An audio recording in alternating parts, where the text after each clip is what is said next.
ভয়াবহ নতুন অস্ত্র বদলে দিতে যাচ্ছে ইউক্রেন রাশিয়া যুদ্ধের গতি। ইউক্রেনের নতুন অস্ত্রে ঘুম হারাম রুশ প্রেসিডেন্ট পুতিনের। এবার কি থামবে যুদ্ধ, নাকি পূর্বের তুলনায় লড়াই হবে ভয়াবহ? ইউক্রেনের রোদিনস্ক শহরের রাশিয়ার ভয়াবহ গ্লাইড বোমা ও ড্রোন হামলায় ধ্বংস হয়েছে প্রশাসনিক ভবন ও আবাসিক এলাকা। পোক্রোভস্ক শহরের কাছে অবস্থিত এই এলাকাটি ঘিরে রাশিয়া এখন সরবরাহ পথ কেটে নিতে চাইছে। যুদ্ধবিরতির চেষ্টা ব্যর্থ হয় রাশিয়া হামলার মাত্রা বাড়িয়েছে।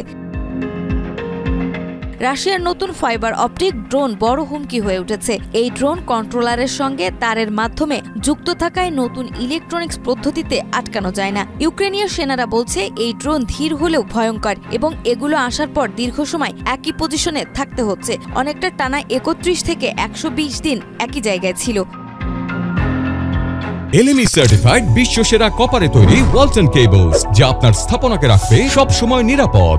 সেনা ঘাঁটিগুলোতে ক্ষেপণাস্ত্র হামলা বেড়েছে। সাধারণ মানুষ যেমন শ্বেতনালাও বলছে, আগে দূরে বিস্ফোরণের শব্দ শোনা যেত, এখন সেটা বাড়ির সামনেই ঘটছে। পশ্চিমা বিশ্লেষকরা বলছেন, জানুয়ারির পর এটি রাশিয়ার সবচেয়ে বড় অগ্রগতি। এই নতুন প্রযুক্তি ও কৌশল ইউক্রেন যুদ্ধের ভয়াবহতা আরও দ্বিগুণ করে দিয়েছে।